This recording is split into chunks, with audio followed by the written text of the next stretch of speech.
We always wanted to back test and stress test designs to see again how these types of platforms would hold up with volatility and poor sequences of returns, things like that. So we go back about 50 years or so, back to January 1st, 1970.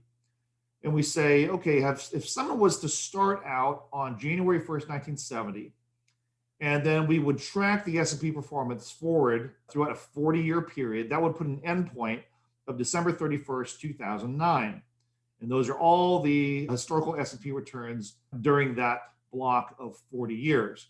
The compounded annual growth rate on just the raw S&P 500 during that period of time was 6.43%. So that's where we start. So we said, you know what if someone started off in the same year in 1970, but they started 1 month later? Let's say they started on February 1st, 1970. Well, if we rolled forward 40 years from February 1st, 1970, that would put an end date of January 31st, 2010. And then we said, well, what if they started a month later on March 1st or April 1st or May 1st, et cetera, et cetera. So we literally built a model that ran every single 40-year period over the last 50 or so years here. And what it has created is 121 different 40-year periods with different sequences of returns, actual sequences of returns, historical sequences of returns. And after running all those 121 different 40-year periods, our system now tags the best 40-year period. In other words, the 40-year period that produced the best internal rate of return. And that includes the contributions, it includes the drawdowns, and obviously the account value over that period of time. So we tag the one that produced the best internal rate of return. We tag the one that produced the worst internal rate of return. And then we also tag the one right in the middle, the median IRR. And those are the main 40-year periods that we analyze. Okay. So then we say, okay, so let's now create the design parameters, the crediting methods, the charge methods when we backtest throughout those 121 different 40-year periods. So in the example we're going to look at now, we created a hypothetical synthetic asset with a 0% floor, a 10.5% cap.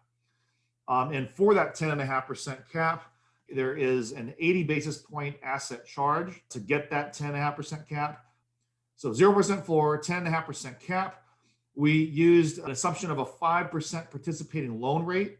The actual real world product that we looked at actually had a 4.65% participating loan rate. So we're showing a higher participating loan rate than the actual real world product in this particular example that we're going to look at. We did not include any persistency bonus, even though the real world product that we looked at actually has a persistency bonus that starts in policy year 11. We also rounded up the charges to the nearest $100. And then last but not least, we included a multiplier bonus that also has a multiplier charge in the form of an asset-based charge.